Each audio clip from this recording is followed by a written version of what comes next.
رم نون تنوین کے بعد میم مشدد ہے، یہاں غنہ ہوگا، یرملون کا قاعدہ۔ من ذالک، من نون ساکن کے بعد دال یہاں اخفا کریں گے، جنات ایسے کر کے، نون مشدد ہے، یہاں غنہ ہوگا۔ تن نون تنوین کے بعد تا حروف اخماس میں سے ہے، تجری تج یہاں جیم کو قلقلہ ہوگا، ری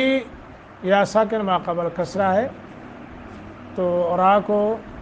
ترقیق کے ساتھ پڑھیں گے، ترقیق باریک باریک باریک۔ من نون ساکن کے بعد تا حروف اخفا میں سے ہے، تحتها الانہار، را کو موٹا، ویجعل لک عین ہے، اور علک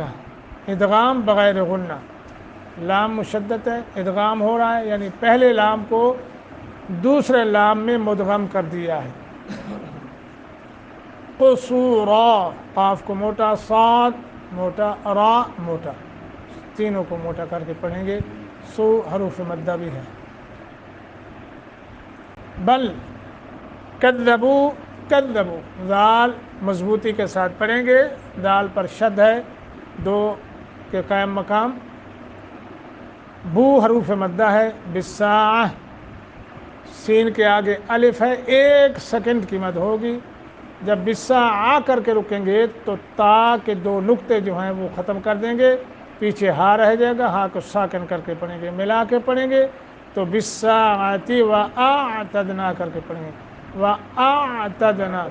حمزہ اور عین میں فرق ہونا چاہیے، نا آگے الف ہے،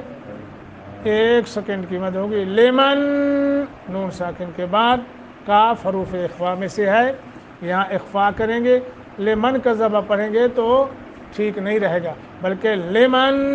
ایسے کر کے پڑھیں گے۔ کذبا، کذبا دال ہے، مضبوطی کے ساتھ پڑھیں گے، بالساعتی، بالساعتی یہ وہی قاعدہ جو پچھلا، سعیرا، سعی یا ساکن ما قبل کسرہ ہے، یہ حروف مدہ بنتا ہے، را کو موٹا کر کے اور تنوین کو ختم کر دیں گے، چونکہ ہم نے یہاں وقف کیا ہے، وقف کی وجہ سے ہم یہاں الف پر رکیں گے، نون تنوین کو ختم کر دیں۔ انظر، اللہ جل جلالہ اپنے محبوب خاتم النبیین محمد الرسول اللہ صلی اللہ علیہ وسلم کو فرما رہے ہیں، آپ دیکھیے کیفا، کیسی، ضربوا ان لوگوں نے بیان کی، لکا آپ کے لیے، الامثال مثالیں، فضلوا چنانچہ وہ گمراہ ہو گئے، فلا یستطیعون لہذا نہیں وہ استطاعت رکھتے، سبیلا راہ یابی کی، تبارک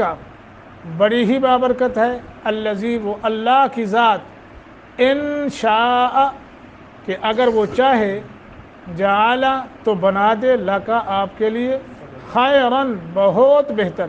من ذالک اس سے، جنات ایسے باغات، تجری کے بہتی ہوں، من تحتها الانہار ان کے نیچے سے نہریں، ویجعل لکا اور وہ بنا دے آپ کے لیے، لکا آپ کے لیے، قصورا محلات، بلکہ کذبوا انہوں نے جھٹلایا ہے، بالساعہ قیامت کو، وَأَعْتَدْنَا اور ہم نے تیار کی ہے، لمن اس شخص کے لیے جو کذبا جھٹلائے، بالساعۃ قیامت کو، سعیرا بھڑکتی آگ۔ یہ آیات زبانی یاد ہو جائے تو ٹھیک ہے، نہیں تو کم از کم ان کا ترجمہ وہ بھی نہ یاد رہے تو اس کا مفہوم جو ہے وہ ہر وقت آپ کے سامنے رہنا چاہیے، دل و دماغ میں پیوست ہو جائے۔ سب سے پہلے اللہ سبحانہ و تعالیٰ فرمایا اپنے آخری پیغمبر محمد الرسول اللہ صلی اللہ علیہ وسلم کو، انظر آپ دیکھیے کہ آپ کے لیے یہ کیسی کیسی مثالیں بیان کرتے ہیں، مثالیں پیچھے ہم نے پڑھی، جو پچھلی آیات جو ہم نے پڑھی کہ کھانا کھاتا ہے، بازاروں میں چلتا پھرتا ہے، ٹھیک ہے جی، اور پھر کوئی فرشتہ اس کے ساتھ نہیں ہوتا جی، اور اس کے پاس کوئی خزانہ بھی نہیں ہے، کوئی باغ بھی نہیں ہے،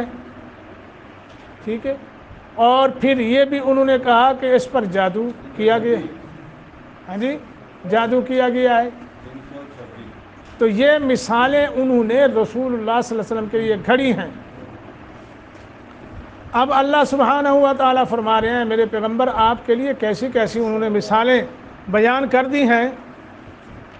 صرف اس لیے کہ وہ آپ کی کیا کریں، تکذیب کو ثابت کرنے کے لیے، یعنی آپ کی نبوت اور آپ کی رسالت کو تسلیم کرنے کے بجائے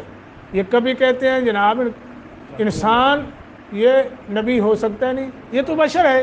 جیسے ہم کھاتے ہیں، جیسے ہم بازاروں میں کاروبار چلتے پھرتے، یہ بھی اسی طرح ہے۔ اور پھر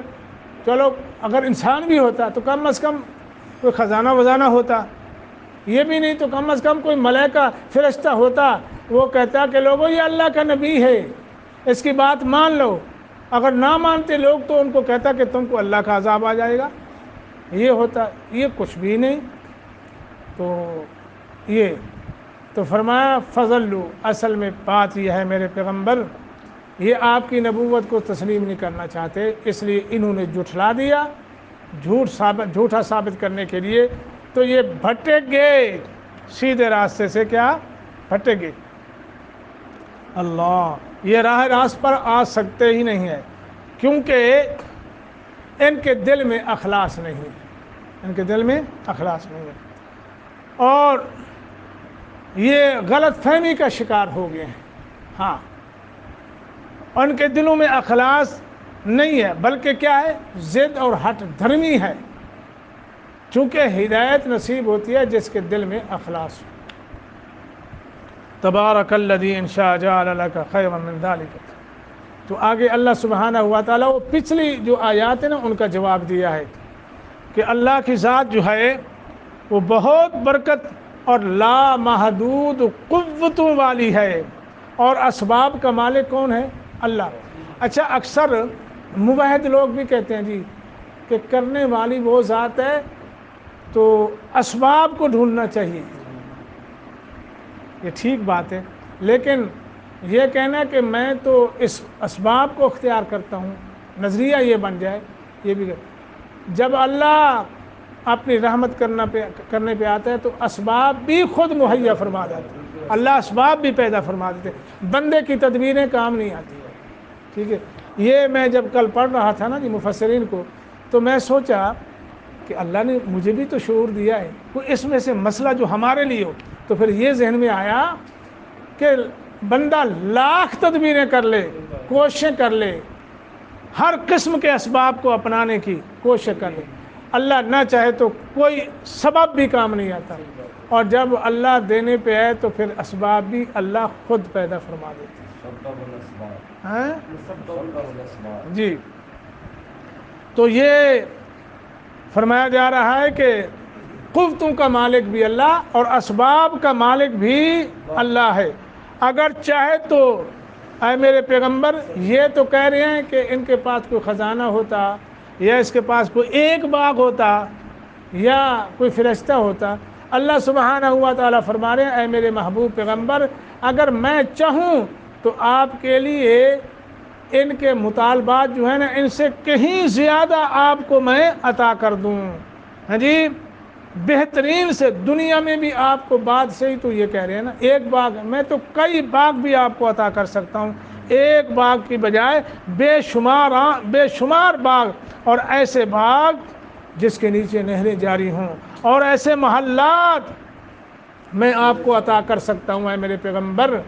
لیکن بات یہ ہے بل کذبوا بالساعۃ واعتدنا لمن کذب بالساعۃ، پچھلی آیت کے ساتھ اس کا تعلق یہ ہے کہ اللہ سبحانہ و تعالیٰ فرماتے ہیں میں آپ کو کئی باغ بھی عطا کر سکتا ہوں، محلات بھی عطا کرتا ہوں، ہر چیز دے سکتا ہوں۔ سوال یہ ہے کہ کیا میں آپ کو باغات یا محلات عطا کر دوں، فرشتہ بھی آپ کے ساتھ بھیج دوں، تو کہا آیا کہ یہ لوگ یہ سب کچھ دیکھ کے جو کہہ رہے ہیں، جو مانگ رہے ہیں، جو مطالبہ کر رہے ہیں، ایمان لے آئیں گے؟ سوال تو یہ ہے کہ آپ کو باغ بھی دے دیے جائیں، محلات بھی دے دیے جائیں، سارا کچھ، کیا پھر یہ ایمان لے آئیں گے؟ تو اس کا یقینی جواب کیا ہے؟ یہ قطعاً ایمان نہیں لائیں گے، قطعاً نہیں لائیں گے۔ کیوں؟ ہاں، اللہ کے سامنے حاضر ہونے اور اپنے برے اعمال کی سزا بھگتنے کو تسلیم کرنے کے لیے تیار ہی نہیں ہے، اس لیے یہ نہیں مانیں گے، بلکہ انہوں نے اسے صاف جھٹلا دیا، کیونکہ اس سے انہیں دنیا میں اپنی خواہش پرستی سے دستبردار ہونا پڑتا ہے۔ پھر اگر یہ لوگ ایسی کٹ حجتیاں نہ کریں تو کریں ہی کیا؟ اس لیے اگر یہ مانتے ہیں نا، پھر ان کی خواہشات وہ کچل جائیں گی، ختم ہو جائیں گی، پھر ان کی من چاہی وہ جو زندگی گزار رہے ہیں نا، وہ ایسا نہیں ہوگا، پھر تو پیغمبر کی اطاعت، پھر اللہ کے حکم کے مطابق۔ اس لیے یہ کٹ حجتیاں کر رہے ہیں، نہیں مان رہے، کبھی کچھ کبھی کچھ کبھی کچھ کبھی باغ۔ تو فرمایا ایسا کر بھی دوں پھر بھی یہ ایمان نہیں لیں، یہ قیامت کو جھٹلا دیں گے، تجھے بھی جھٹلا دیں گے۔ اللہ محفوظ فرمائے۔